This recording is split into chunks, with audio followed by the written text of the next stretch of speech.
The best of Money Matters. The Big Story. Welcome to The Big Story. I'm Hongbin Jeong. Dr Jane Goodall, the groundbreaking conservationist who revolutionized the study of great apes, has died at the age of 91.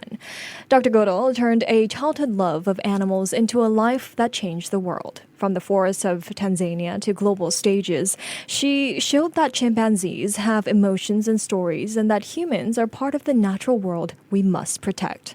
But beyond her groundbreaking research, Jane inspired millions through the Jane Goodall Institute and Roots and Shoots, traveling tirelessly to spread a message of hope and action.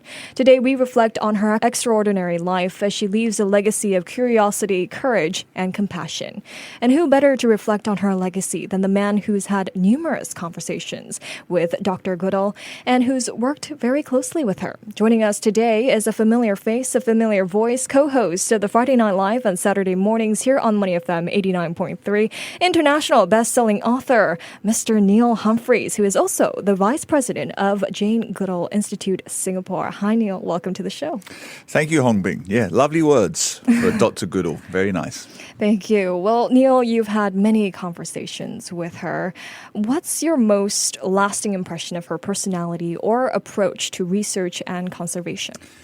3 words: compassionate, empathetic, and tenacious. Wow. And you can't have the first 2 without the last one. Mm-hmm. So when I've been with her, she doesn't like pomp and ceremony. There'll be lots of people, minions. Are you okay, Dr. Jane? Are you okay, Dr. Jane? Mind that step. Be careful.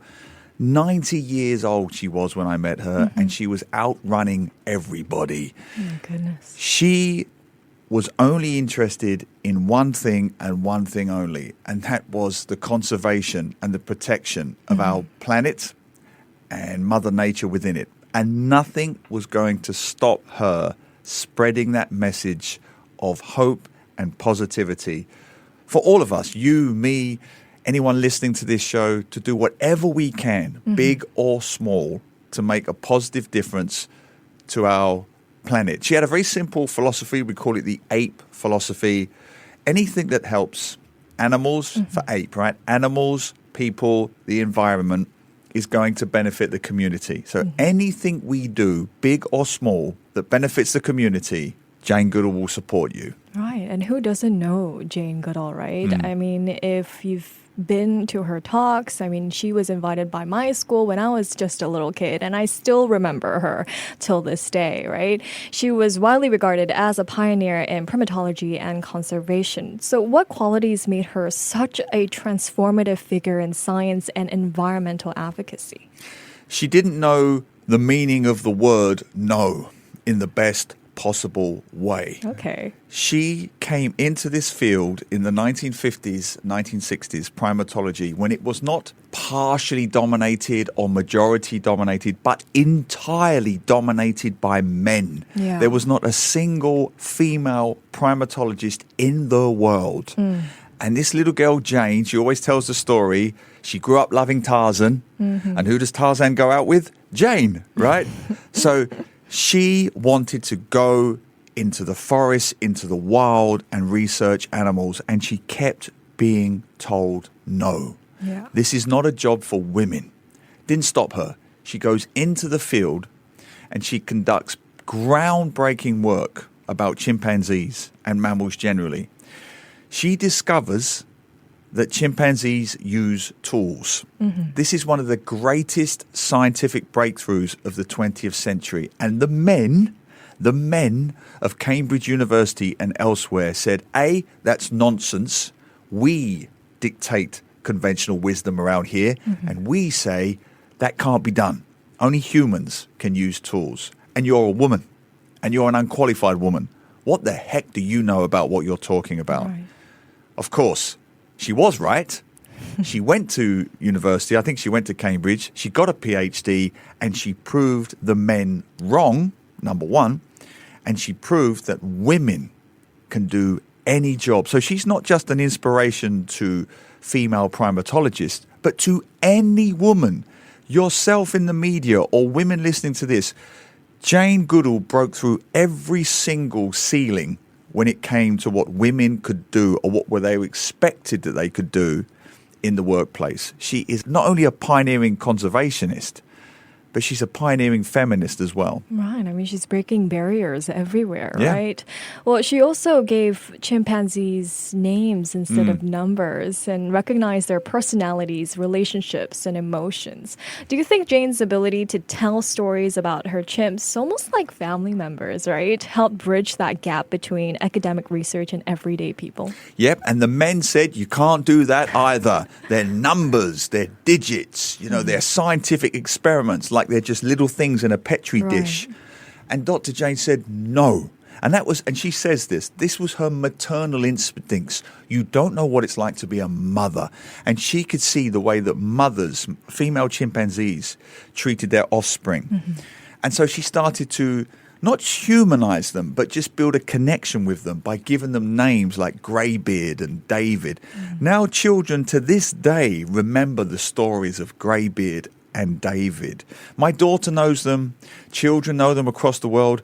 Would they remember those stories, Hongbin, if she'd have said subject number 1 and subject number 2 like they were scientific experiments? No. Her work with Greybeard and David and the other chimps that she named will live on forever because human beings like stories. Human beings like stories about relationships. So the way that she gave them names helped us build empathy with these animals and learn to understand why we must respect them and protect them. Right, definitely. Pioneering work. I mean, if it were just numbers, we wouldn't really, just forget about it the next day and not think much about it. Yeah. Well, in 1977, she also founded the Jane Goodall Institute to continue her research in Gombe and expanded into conservation and community development across Africa. Now, over time, it grew into a global organization which tackled issues such as habitat protection, climate change, and education. Looking at it now, I mean, she chose to turn her personal research into global change. So what does this say about her character? That she was a pioneer, that she could see the writing on the wall when it came to habitat destruction, when it came to the damage we were doing to our ecosystems, our biodiversity, and therefore to our planet generally. And she saw that, yes, she could continue to use her name and focus on chimpanzee and chimpanzee protection, or she could take her global name and her reputation and put it towards something bigger, which she did. She devoted the rest of her life to the conservation of all animals and their habitats, which now, of course, we know with the negative impacts of climate change are more important than ever before. And then from that, she established the Roots and Shoots program, which is now in 150 countries around the world, including Singapore, including your former school. And that, to me, is her greatest legacy. Her Roots and Shoots program will ensure that children of future generations will continue her work into conservation and the protection of all of our species on this planet. That's her greatest legacy. I mean, with the shift, right, from studying chimpanzees to advocating for urgent climate action, what impact has she made so far? Okay, about 3 or 4 weeks ago, I went to Valor Primary School in Pongal, neighborhood school, as part of the Roots and Shoots program. Now, the primary school students of Valor Primary School in Pongal were playing simple games and activities with their kindergarten, their MOE kindergarten preschoolers. Activities that we at the Jane Goodall Institute in Singapore helped them shape, but they were their ideas. Simple games about picking up trash and not feeding monkeys, but in a really fun way. Those primary school students of Pongal have taught the preschool students of Pongal the basic rules of coexistence with monkeys. And what are some of the problems we've had in Pongal? Monkeys, right? This is Dr. Jane Goodall herself having a direct impact on the community of Pongal in their quest for coexistence between the residents of Pongal and the human residents of Pongal and the monkey residents of Pongal. If that's not a direct legacy from Dr. Jane Goodall in Africa to kids in Pongal, I don't know what is. Definitely. Well, speaking of making an impact, right? Jane Goodall, she often talked about making a difference, making an impact on the world.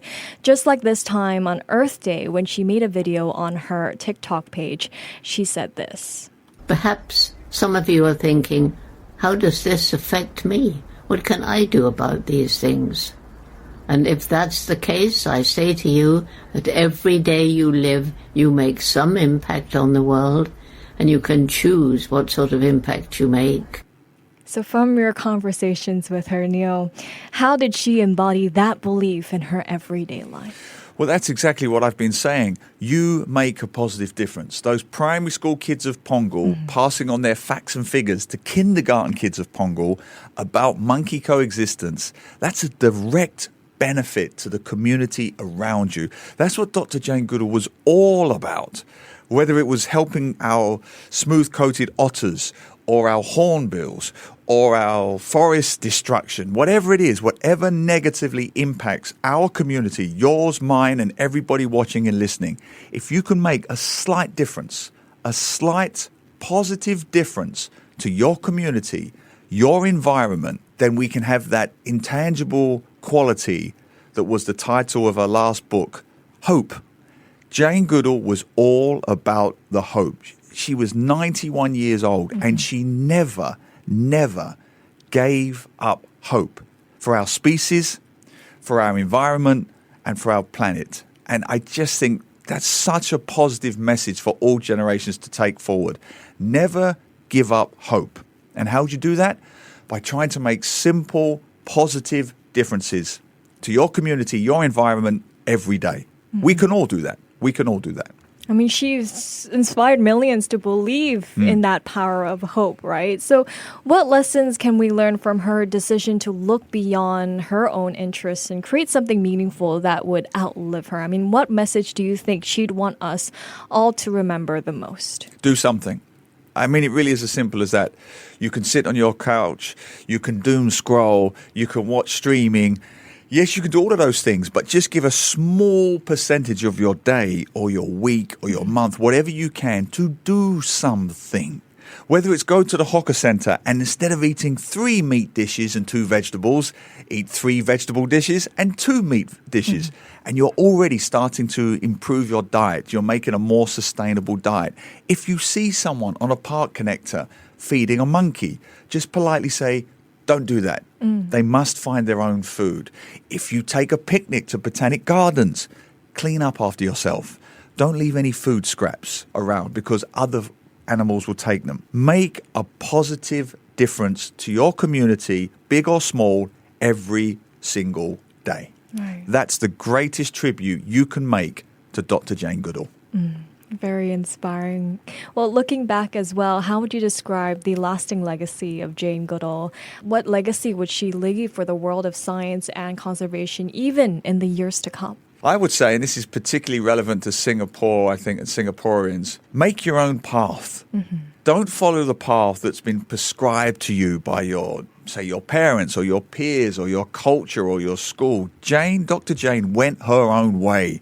She did her own thing. She was a pioneer. And even to the very end, she still went her own way. To use a funny example, when I was with her at RGS, Raffles Girls' School, for the Youth Summit, you see all the well-meaning volunteers and staff. Dr. Jane, please go this way, please go that way, mind your step, mind where you're going. Then she sees a frog.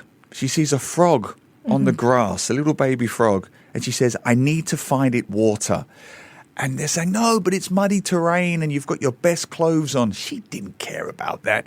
She picked up the frog, she kissed the frog, she ran, and I use that word, ran deliberately, she ran as a 90-year-old woman over to this pond at RGS, kissed the frog again and released it back into the pond.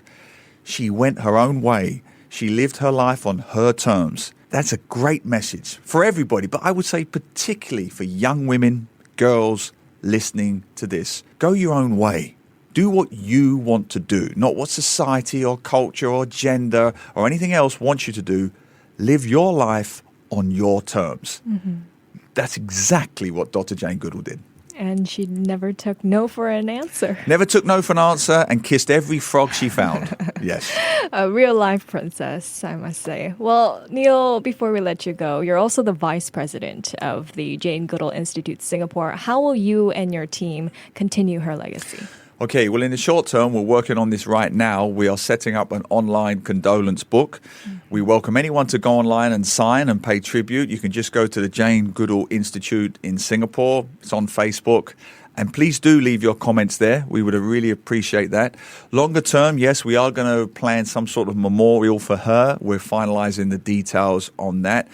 For me personally, I come back to where I started. I think of that little girl, Jane, who would not let herself be confined by the obstacles imposed upon her by others. So for me, it's the Roots and Shoots education program.